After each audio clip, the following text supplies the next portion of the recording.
Hello les amis, voilà, j'espère que vous allez bien. Donc je ne sais pas si vous aussi, quand vous étiez petit, vous aviez tendance à vouloir faire plaisir à tout le monde, à faire comme l'adulte voulait que vous soyez. Donc moi, pour ma part, c'était être la plus discrète possible, faire le moins de vagues, que ce soit à l'école ou à la maison. Et c'est vrai que de temps en temps, ben, ça pétait pour ma part, car j'avais besoin de lâcher la soupape.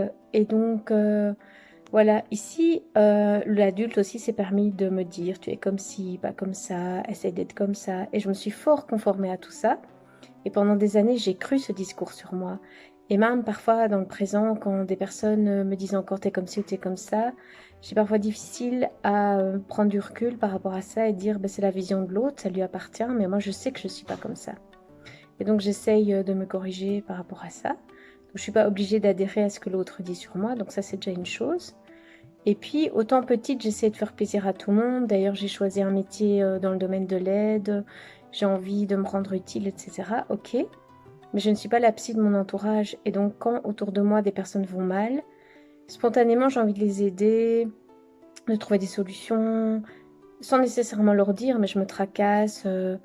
Enfin, voilà. Et finalement, je me dis non, là, c'est pas juste non plus, car je m'immisce dans leur vie. Ils m'ont rien demandé. Ben, ils choisissent d'aller mal. Certains, ben, c'est leur choix.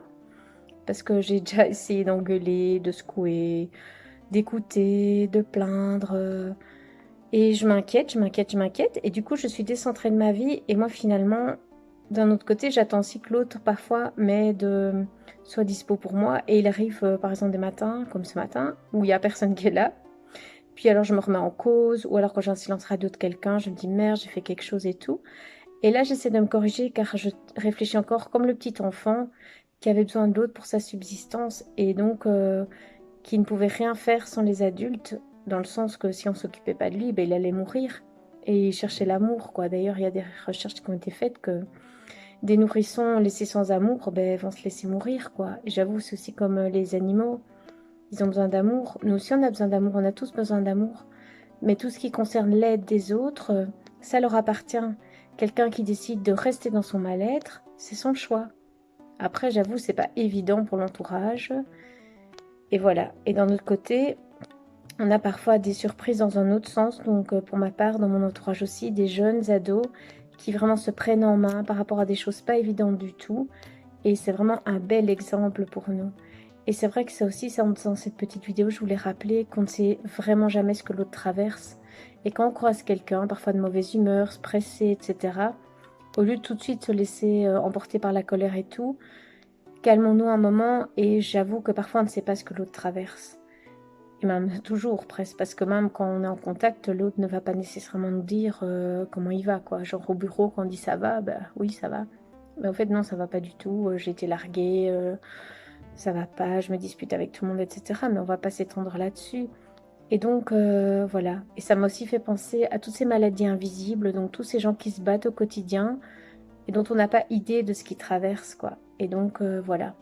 Avant de juger l'autre, calmons-nous un instant et pensons surtout à notre vie. Donc, c'est vrai que quand on a un métier d'aide comme le mien, on a envie d'être utile, de faire bénéficier l'autre de toutes nos belles découvertes, mais finalement, si l'autre n'a pas envie, ben voilà, ça lui appartient. Et à nous de voir finalement ce qu'on fait avec tout ça. Et donc, ben, à nous de changer finalement. S'il y a quelque chose qui nous déplaît, ben, on peut changer sur nous-mêmes. On peut aussi changer notre façon de réagir à l'autre. Donc, par exemple, quand l'autre est mal, ne pas rajouter une couche en le culpabilisant, ne pas se sentir trop délaissé, car finalement, l'autre doit aussi prendre soin de lui et se faire plaisir, se faire des cadeaux, et ce n'est pas contre nous. Voilà. Donc, j'espère que cette petite vidéo vous sera utile. Et n'hésitez pas à me faire vos commentaires, si vous avez envie de la partager, aussi de vous abonner à ma chaîne pour avoir les prochaines vidéos, n'hésitez pas. Et je vous embrasse et je vous dis à tout bientôt, je vous aime, au revoir.